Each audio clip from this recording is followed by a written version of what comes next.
Sir हमें security provide हाँ, तो करता मैं है आपको एडी के आने से। मैं आपको बता रहा था यहाँ पे कि यहाँ पे यहाँ एडी तक पहुंचे इंट्रोड्यूस थे। हुई थी 2000 में। एडी क्या होगी थी इंट्रोड्यूस, जिससे कि हम लोग अपने इन्वायरमेंट में काम कर सकते हैं। तो यहाँ पे डोमेन इन्वायरमेंट जो है यहाँ पे क्रिएट करके हम काम कर सकते थे और अपने क्लाइंट्स को कनेक्ट कर सकते थे। उसके बाद देखो यहाँ पे विंडोज सर्वर 2003 आ गया। ठीक है, ये एक्चुअल में इसका कोड नेम था डॉट नेट सर्वर। यहाँ पे first time dot net introduce हुआ था। डॉट नेट फ्रेमवर्क का नाम आप लोगों ने सुना होगा हाँ जी। ना, डॉट नेट फ्रेमवर्क। जी ये जी। डॉट नेट फ्रेमवर्क करती क्या है? ये बेसिकली क्या होती है कि जो वेब एप्लीकेशंस होती हैं उनके लिए रिक्वायरमेंट होती है। पहले देखो क्या होता था, पहले विंडोज बेस्ड एप्लीकेशन बनते थे। तो उसमें क्या होता था, EXE जनरेट होती थी और सेटअप फाइल जनरेट होती थी। तो हम लोग क्या करते थे कि भाई डेवलपर क्या करेगा, सबसे पहले EXE फाइल बिल्ड करेगा या सेटअप बिल्ड करेगा उसको, और उस सेटअप को क्या करता था क्लाइंट की मशीन पे इंस्टॉल कर देता, जहां जहां उसको अपने क्लाइंट्स को क्या करना, सॉफ्टवेयर देना होता था। ठीक है, तो एक पैकेज बिल्ड करके उसको देना पड़ता था, वो पैकेज उस सिस्टम पे इंस्टॉल करता था, तो उस सिस्टम पे वो काम करता था। ये होगी विंडोज एप्लीकेशन। ठीक है, अब क्या है कि अब जो चल रही हैं, जितनी भी एप्लीकेशन चल रही हैं वो वेब बेस्ड चल रही हैं एप्लीकेशंस। वेब बेस्ड एप्लीकेशंस जो होती हैं वो बेसिकली ब्राउजर पे डायरेक्ट रन करती हैं और ये प्लेटफॉर्म इंडिपेंडेंट होती थी। ठीक है, ये चीज क्या है, प्लेटफॉर्म इंडिपेंडेंट है। जबकि EXE वगैरह आप चला रहे हो तो लाइनेक्स के लिए अलग पैकेज बनाना पड़ेगा मुझे, RPM पैकेज। अगर आपने काम किया हो लाइनेक्स पे तो वो RPM आरपीएम पैकेज। पैकेज या यम पैकेज बिल्ड होता है। ठीक है, लेकिन यहाँ पे देखो क्या है कि एक यम ओपन चलता है प्लेटफॉर्म, वहाँ पे। ब्राउजर पे डायरेक्ट हम क्या है उस एप्लीकेशन को एक्सेस कर सकते हैं। यहाँ पे जो चीजें थी, जी। इसमें दो चीजें थी, एक तो थी फ्रंट एंड और एक थी back and. Back and, front end से डेटा इनपुट होता है और बैक एंड में जाके सेव हो जाता है। तो this is called the two tyre applications, इनको कहते हैं टू टायर। ठीक है, और अब जो चल रही है वो चल रही है थ्री टायर। अब एप्लीकेशन कैसी चल रही है, थ्री टायर एप्लीकेशन चल रही है। थ्री टायर एप्लीकेशंस में क्या थ्री होता है, टायर। देखो ये होगी क्लाइंट मशीन, ये हो गया आपका एप्लीकेशन, और ये हो गया आपका डेटाबेस। ये क्लाइंट है, XP पे बैठा है, 10 पे बैठा है, कहीं पे बैठा है। ठीक है, ये इंडिपेंडेंट चीज है, मतलब आप लाइनेक्स पे बैठ सकते हो। मैं तो एक जस्ट एग्जांपल दे रहा हूँ XP का। अब आप क्या करोगे, पहले अपने वेब सर्वर को कनेक्ट करोगे जहां वो एप्लीकेशन चल रही है। यहाँ चल रही है एप्लीकेशन, ये एप्लीकेशन कहाँ चल रही है, वेब सर्वर। ठीक है, अगर अपाची पे चल रही है तो अपाची वेब सर्वर होगा, अगर आपने IS चल रखा है तो IS सर्वर होगा। ठीक है, तो यहाँ पे कोई ना कोई वेब सर्वर आपका चलेगा। तो ये पहले वेब सर्वर से कनेक्ट होंगे और वेब सर्वर से कनेक्ट होने के बाद ये डेटाबेस को कनेक्ट करेंगे। ये डेटाबेस पड़ा है बैकएंड। ठीक है, तो दिस कॉल्ड थ्री टायर। ये थ्री टायर एप्लीकेशन होते हैं, उसके लिए बनाया गया डॉट नेट फ्रेमवर्क। बात समझ आई? ठीक है, जी। तो आपको इंटरव्यू में पूछा जा सकता है what do you mean by two tyre and three tier applications. ठीक है, नेटवर्किंग वालों को भी पता होना चाहिए, वैसे तो ये डेवलपर का काम है ये चीज। ठीक है, लेकिन आपको भी पता जी। होना चाहिए ये चीज। ठीक है, तो ये इस तरह के एप्लीकेशन है, मतलब अब जो चल रहे हैं थ्री टायर में चल रहे हैं, पहले क्या है टू टायर में ही चलते थे। ठीक है, बात समझ आ गई? डॉट नेट फ्रेमवर्क क्यों इंट्रोड्यूस किया इन्होंने, वेब एप्लीकेशन को प्रमोट करने के लिए। अब जो भी सर्विसेज चाहिए वो ब्राउजर के थ्रू रन होके काम करेगी, जो भी एप्लीकेशन होंगे वो ऐसे काम करेंगे। ठीक है ना, आपने देखा होगा जहाँ भी बैंक सर में वेब आप पैसे होस्टिंग हो जमा रही करने होगी जाते वहाँ हैं पे तो भी थ्री टायर ब्राउजर तो। ब्राउजर पे ही रन होता है वो, देखा होगा आपने। जी। तो जो भी प्रोग्राम्स चल रहे हैं वो ब्राउजर पे ही चलते हैं और वो इंटरनेट के थ्रू कम्युनिकेट करते हैं। ठीक है, तो ये चीज आजकल चल रही है। ठीक है, तो ये सब जो है नेटवर्क जी। प्रोग्रामिंग के थ्रू होती है। ठीक है, नेटवर्क बेस्ड एप्लीकेशन होते हैं ये। तो ये जगह जगह इंस्टॉल हो जाते हैं और फिर वो आपस में कम्युनिकेट करके काम करते हैं। जैसे आप एक बैंकिंग सिस्टम को ले लीजिए, बैंकिंग सिस्टम में जैसे आप पैसा निकालने जाते हो, तो पैसा निकालने के लिए सबसे पहले आपको क्या है, एक फॉर्म फिलअप करना पड़ता है। फॉर्म फिलअप कर दिया आपने, अब क्या होगा, उस फॉर्म को लेके आप जाओगे पैसा निकालने के बाद, तो वो क्या करेगा, आपको अपने उस पर जाके एक टोकन नंबर दे देगा। ठीक है, टोकन आपको दे दिया, अब ये देखो यहाँ पे क्या होता है कि उस चीज की एंट्री हो गई उस एप्लीकेशन में। अब यही एप्लीकेशन इंटरनेट के थ्रू कनेक्ट है, एक दूसरे सीट पे गए आप, वहां से पैसा निकालना है आपको। तो यहाँ से जब टोकन पास होके गया आपका, तो दूसरी जगह आपका नंबर क्या है, वहां क्यू में लग गया, और वहां से फिर आपने पैसे ले लिए, निकाल लिए, तो आपका ट्रांजेक्शन पूरा हो गया। अब यहाँ पे देखो दो लोग इन्वॉल्व हो गए, दोनों के सिग्नेचर उसके अंदर ऐड हो, तो ये हो गया नेटवर्क बेस्ड एप्लीकेशन। उसके लिए यहाँ पे फ्रेमवर्क काम कर रहा है। इसी तरह जावा बेस्ड एप्लीकेशन है, ठीक है, उसके लिए जेआरई काम करता है, ठीक है, जावा रन टाइम एनवायरनमेंट। आपने देखा होगा कुछ ऐसे एप्लीकेशंस होते हैं जिनको हम यूज करते हैं तो वो कहता है कि इंस्टॉल जावा, बोलता है ना, इंस्टॉल जावा। तो आप बोलते हो जी यार जावा की क्या जरूरत है भाई, जावा रन टाइम एनवायरनमेंट की क्या जरूरत है। आप समझ नहीं पाते कि यार जावा क्यों मांग रहा है ये। एक्चुअल में जावा क्या कर रहा है, एक तरीके का इंटरफेस बना रहा है आपकी एप्लीकेशन और डेटाबेस के बीच में, समझ रहे हो। This is the three tier architecture, जिसको आप समझ नहीं पाते हो, ठीक है ना। तो जब नेटवर्क में काम कर रहे हो तो ये चीजें भी पता होनी चाहिए आपकी, ठीक है ना। अगर ये चीजें पता होंगी तो आप स्मार्ट वर्क कर पाओगे, ठीक है ना। तो समझ आया ये चीज क्या होती है। इसके बाद आगे बढ़ते हैं। जी जी।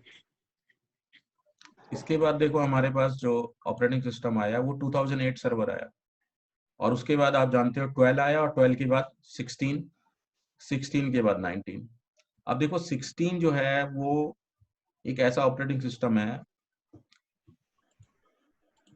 2016। तो ये आपकी क्या है, ये है आपका टेक्निकल प्रीव्यू,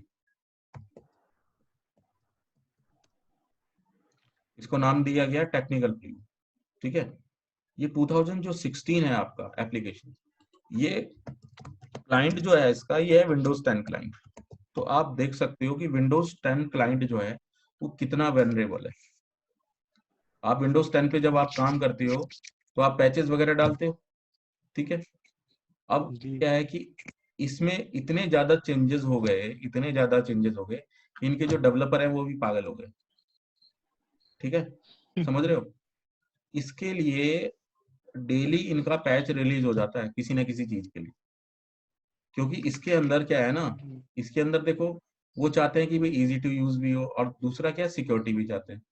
विंडोज 10 जो है वो रैंसमवेयर अटैक से, ठीक है, इन्फेक्टेड हो गया था जब इनका सर्वर लॉन्च किया था। तो आपने बीच में सुना था रैंसमवेयर आया था, सुना था। टेंशन तो ले रहा रैंसमवेयर था ने क्या बहुत, किया सर वो था, तो बहुत तगड़ा है। हाँ, तो जी रैंसमवेयर ने क्या किया था, जितने भी इनके विंडोज 8 और विंडो 10 वाली सिस्टम थे उन सबको इनक्रिप्ट कर दिया, और साथ ही साथ जो भी सर्वर लगा रखे थे 2016 वाले, वो सब इनक्रिप्ट कर दिए भैया इनने, ठीक है। तो इनक्रिप्ट कर दिए, अब क्या है, अब डिमांड कर रहे हैं।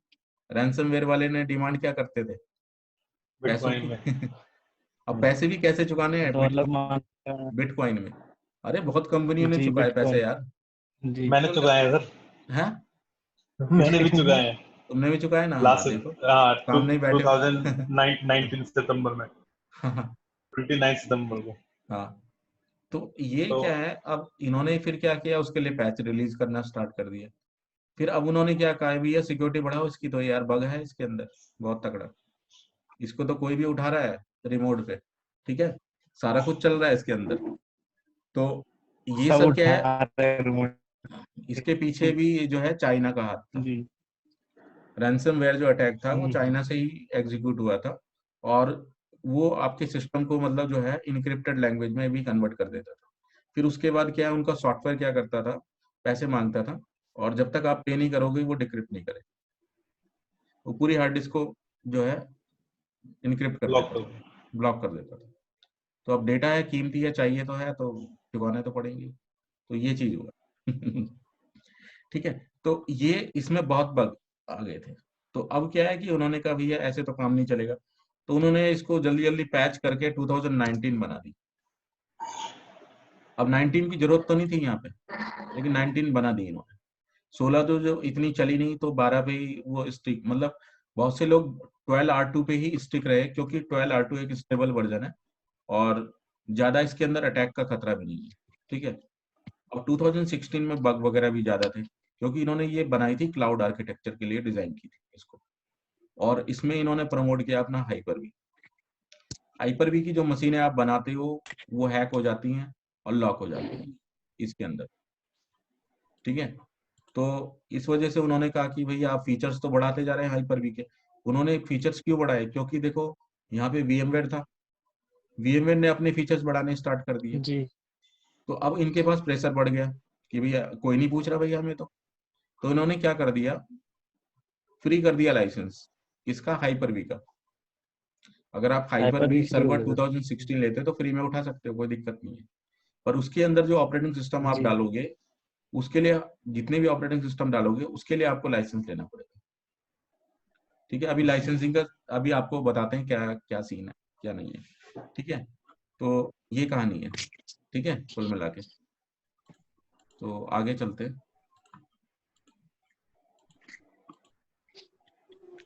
अब देखो 2008 में आप बता देता हूँ, 8 जो स्टार्ट हुई थी, इसमें देखो नॉर्मली हमारे पास देखो जो स्टेबल वर्जन थे वो standard version, enterprise version, data centre, ये 3 वर्जन थे।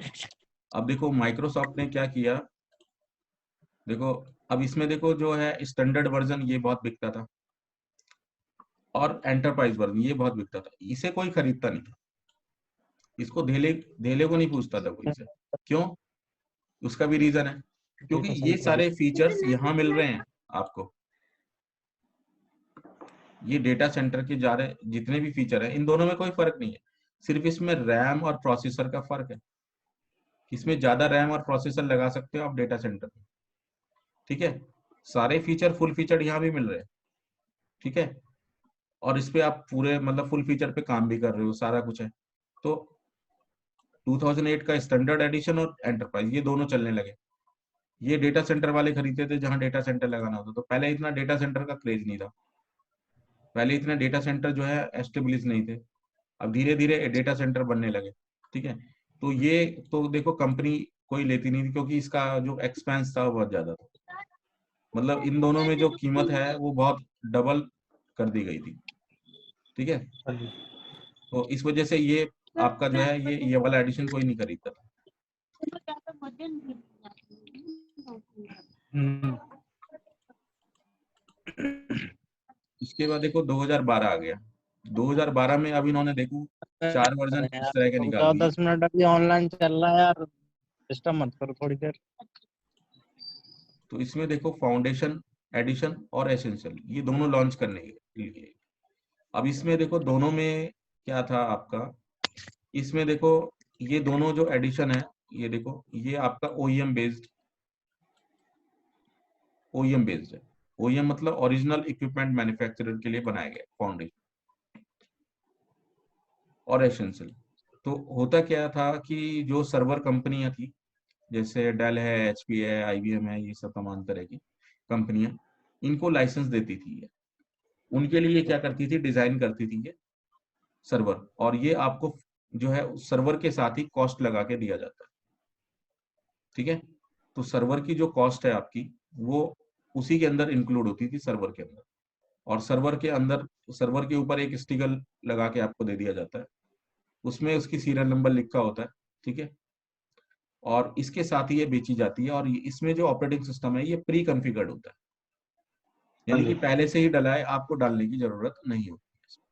ये ओईएम वर्जन होता है, और इसमें इसका लोगो भी आता है, कंपनी का लोगो साइड में आ जाता है। जब आप इसकी सिस्टम प्रॉपर्टी देखोगे तो साइड में लोगो बना आ जाएगा एचपी का या फिर डेल का, जो भी कंपनी इसको प्रोड्यूस कर रही है, ठीक है। तो उनको ये बल्क में लाइसेंस देते हैं और ये इसको बेच देती है कंपनी, ठीक है।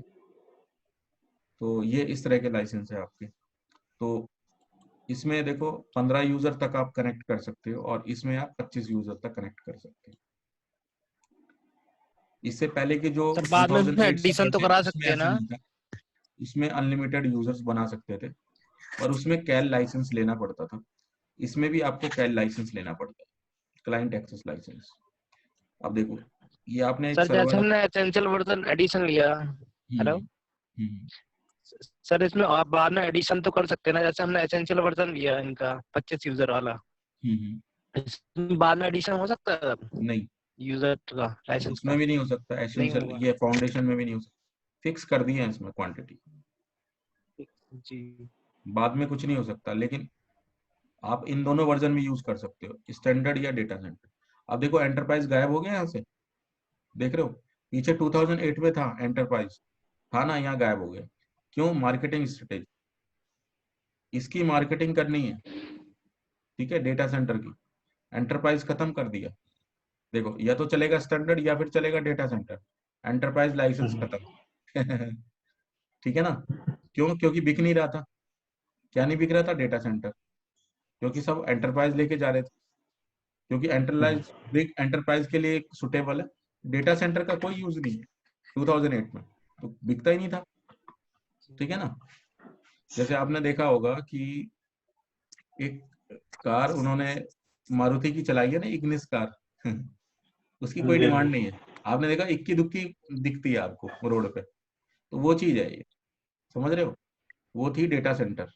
तो अब उन्होंने डिमांड बढ़ाने के लिए बीच का सर खत्म ही कर दिया। मेन डिफरेंट क्या है सर इन दोनों में? डिफरेंस क्या है सर? अभी बताते हैं डिफरेंस क्या है। मेन डिफरेंस क्या है सर इन दोनों बीच में? बता रहे हैं डिफरेंस क्या है। देखो भैया, सबसे पहले बात करें अगर हम, तो फाउंडेशन एडिशन की अगर हम बात करते हैं तो देखो ओईएम वर्जन पे मिलता है ये 15 यूजर तक लिमिटेड है, इससे ज्यादा आप कुछ नहीं कर सकते। लाइसेंस 15 यूजर तक है, और एसेंशियल में जो लाइसेंस है वो 25 तक है। तो छोटी कंपनी है तो इनको उठा लो, ठीक है। और अगर थोड़ी सी बड़ी कंपनी है, अगर 100 यूजर है, 200 यूजर है, उससे ज्यादा यूजर है, तो स्टैंडर्ड उठा लो, ठीक है। अगर उससे भी ज्यादा यूजर है, अनलिमिटेड यूजर है, तो डेटा सेंटर उठा लो आप।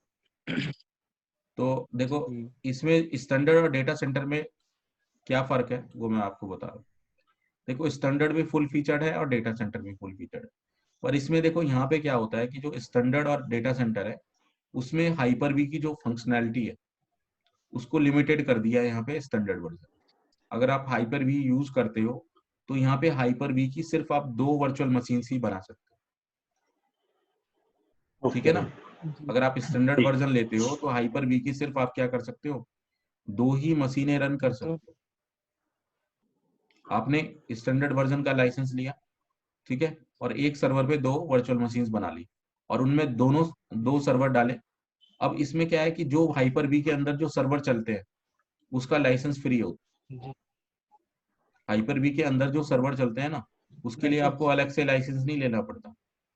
जो आपका लाइसेंस है वही यहाँ पे काम कर जाता है, हाइपर वी, ठीक है। हाइपर वी में जो आप सर्वर बनाओगे अंदर, वो ये फ्री है बिल्कुल, प्रमोशन के लिए इन्होंने ऐसा किया।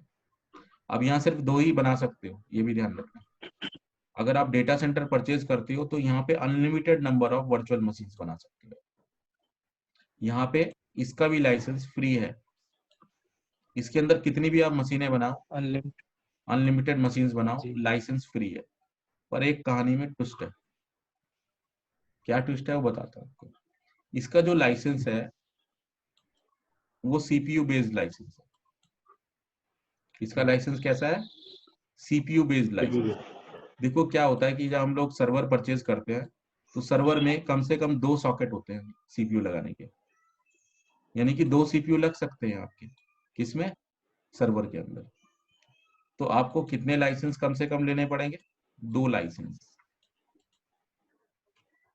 कितने लाइसेंस लेने पड़ेंगे? 2 लाइसेंस कम से कम लेने पड़ेंगे एक सर्वर पे। अब एक सर्वर पे आप मैक्सिमम 1024 तक वर्चुअल मशीन्स बना सकते हैं।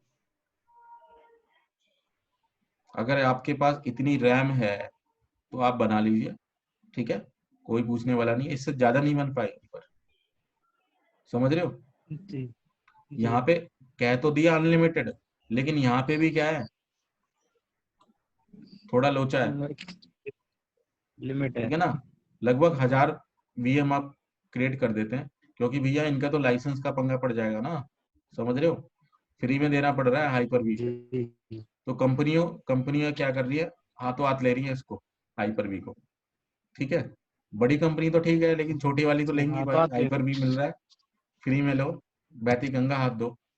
पर यहाँ पे ध्यान रखना, देखो जो प्रोसेसर बेस्ड लाइसेंस है, अब उनको उन्होंने कन्वर्ट कर दिया है कोर बेस्ड लाइसेंस में। अगर आपके पास 8 कोर है, 8 कोर है मशीन, तो 8 लाइसेंस लेने पड़ेंगे। समझ रहे हो? कोर का मतलब समझते हो? देखो आजकल क्या है, नहीं सर। हम्म, ये प्रोसेसर है हमारा, प्रोसेसर को छोटा करने के लिए अब इन्होंने क्या कर दिया, एक प्रोसेसर की जो स्पीड है वो है, मान के चलते हैं 2.2 गीगाहर्ट्ज की। ठीक है, अब देखो 2.2 गीगाहर्ट्ज क्या है, क्लॉक स्पीड है। इससे ज्यादा स्पीड चाहिए तो एक प्रोसेसर और लगाओ। समझ रहे हो मेरी बात को? हमारे पास एक सॉकेट ये है, तो आपने क्या किया, भैया स्पीड चाहिए, वीएम चल नहीं पा रही है, तो एक प्रोसेसर और लगा दिया। जी ठीक है, अब क्या जी है कि अब इसमें देखो, किसी किसी सर्वर में देखो 2 की जगह 4 सॉकेट ऑप्शन होता है, 4 भी लगा सकते हो, 8 भी लगा सकते हो। वो बड़े बड़े सर्वर होते हैं, ब्लेड सर्वर्स, उनमें आप लगा सकते हो। ब्लेड्स। तो नंबर ऑफ ब्लेड्स बढ़ाने पड़ेंगे। जब नंबर ऑफ ब्लेड्स बढ़ाओगे तो क्या होगा, प्रोसेसर भी बढ़ाने पड़ेंगे उनमें। जब जी प्रोसेसर बढ़ाने पड़ेंगे तो खर्चा भी करना पड़ेगा। ठीक है, अब क्या होता है कि देखो ये आपका प्रोसेसर लग गया। अब उन्होंने कहा कि भैया ये तो यार प्रोसेसर बढ़ाए जा रहे हैं। ठीक है, और देखो 4 है तो 4 लाइसेंस ले लिया, और 4 लाइसेंस पे अब देखो मशीनें खूब सारी चला रहे हैं। ठीक है, तो जी माइक्रोसॉफ्ट ने क्या किया यार, ऐसे तो मंदा धंधा पड़ जाएगा, मतलब धंधा मंदा पड़ जाएगा। ठीक है, क्या करें? तो उन्होंने कहा भाई ठीक है यार, इनको साइड में लेते हैं। तो उन्होंने क्या किया, एक कोर, 2 कोर, ये हो गया डुअल कोर। ठीक है, एक प्रोसेसर के अंदर 2 कोर है, इसका मतलब क्या है कि डेवलपर जी। 2.2 गीगाहर्ट्ज यहाँ पे भी है और 2.2 गीगाहर्ट्ज यहाँ पे भी है। यानी कि एक प्रोसेसर के अंदर ही 2 प्रोसेसर लगे हैं, तो उसे कहते हैं डुअल कोर। बात समझ आई? क्वाड कोर किसे कहते हैं, जिसके अंदर 4 लगे होते हैं। ये देखो क्वाड कोर में क्या हाँ होगा, जी। 2 और लगा दिए मैंने, 2.4 गीगाहर्ट्ज। देखो 2.2 यहाँ पे भी आ गया, 2.2 भी यहाँ पे भी है। ठीक है, तो उन्होंने क्या किया, अब यहाँ पे इन्होंने देखो क्या किया, अभी एक एक प्रोसेसर चल रहे थे यहाँ पे, उन्होंने इस प्रोसेसर को हटा के क्वाड कोर लगा दिया। क्वाड कोर लगा दिया तो क्या होगा, स्पीड बढ़ जाएगी, एक तो और वीएम चला साथ भाई, स्पीड धक्का दो इसे। ठीक है और चलाओ वीएम। जी। ठीक है, क्योंकि लाइसेंस चुका रहे हो आप। लेकिन अब माइक्रोसॉफ्ट ने कहा कि अब मुझे ऐसे नहीं भाई, मुझे कोर बेस पे क्या है, लाइसेंस चाहिए। जितनी कोर बढ़ाओगे उतने लाइसेंस लूं, देने पड़ेंगे भाई। समझ रहे हो? अब जी समझ अब जो रहा हूँ। लाइसेंस है वो कोर बेस्ड हो गया है। अब ध्यान रखो एक चीज है, कोर तक तो पता है आपने, थ्रेड का नाम सुना है? थ्रेड सुना है? किसका सर? अब थ्रेड आ चुका है, नहीं, नहीं सुना है? नहीं अब मैं सुना। बता देता हूँ थ्रेड का, लेटेस्ट चीज है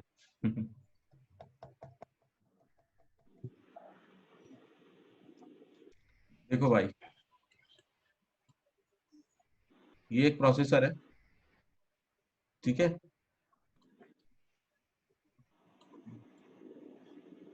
ये हो गई कोर।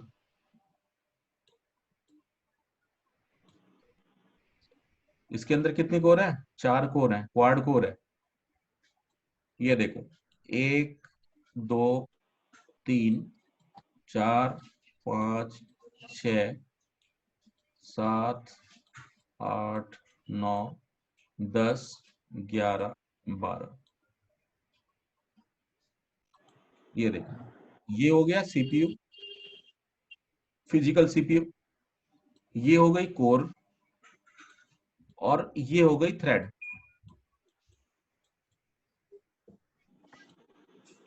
थ्रेड भी क्या है, अपने आप में एक सीपीयू है। देखो ये पूरा कितना था, 2.4, ये भी 2.4, ये भी 2.4, हो गए ना 2.4 के प्रोसेसर। अब एक हाँ 2.4 जी। के अंदर हमने जी 3 थ्रेड डाल दिए 2.4 के। बात समझ में आई? तीन, अब 3 चौको 12, हमारे पास टोटल प्रोसेसर कितने हो गए, 12। समझ रहे हो? अब लाइसेंस जो 12। आने वाला है वो थ्रेड बेस्ड आएगा। समझ रहे हो? अब जो सर्वर का लाइसेंस मिलेगा वो कैसे होगा, थ्रेड बेस्ड। अब कोर बेस्ड नहीं चलेगा, क्योंकि अब क्या है कि अब कोर बढ़ने लग रहे हैं, ठीक है, अब कोर बढ़ गए हैं। ये कब से हुआ है, i7 प्रोसेसर से जब हम 8th जनरेशन में आते हैं, i7 के जो 8th जनरेशन है, वहां से क्वाड कोर के अंदर थ्रेड डलना स्टार्ट हो गया। और एक प्रोसेसर के अंदर कम से कम थ्री थ्रेड होती हैं एक कोर के अंदर। बात समझ आई? यानी कि प्रोसेसर के अंदर भी प्रोसेसर डाल दिए, समझ रहे हो? और एक नहीं डाला, कम से कम 3 डाले। पहले जैसे डुअल कोर होता था ना, अब उन्होंने 3 डाल दिए, 3 थ्रेड डाले। तो टोटल हमारे पास कितने प्रोसेसर हो गए, 12 हो गए ना, 12। ठीक है ना? तो इस तरह से किसी में 12 है, किसी में 16 है। अब i9 है, i9 आपने जी यूज किया है? i9 में नहीं आपको करीब जो है मिलेंगे आपको, देखो 12 से स्टार्ट होता है वो, 12 8 20 या 22 होते हैं उसके अंदर, ठीक है ना, टोटल प्रोसेसर। अब देख लो कितना खतरनाक है, महंगा भी तो बहुत है, जी बहुत महंगा है, ठीक है ना? बहुत महंगा होगा सर। हाँ सर ये तो हार्डवेयर बेस्ड चेंजेस है ना सर, ये पूरे थ्रेड वगैरह? हाँ ठीक है ना, तो ये चीज आगे आगे स्टार्ट हो गई है, ठीक है ना? अब जो लाइसेंसिंग होगी वो इस बेस पे काम करेगी। बात समझ आ गई यहाँ पे आपको? स्टैंडर्ड और डेटा सेंटर में क्या किया है इन्होंने, हाँ जी। ठीक है? तो ये चीज है। जी दूसरा हो गया, टाइम हो गया। अब हम कर लेंगे क्लास, ठीक है? टाइम निकल गया आज का, 8:15 बज गए। दूसरा बैच स्टार्ट हो जाता है मेरा, ठीक है?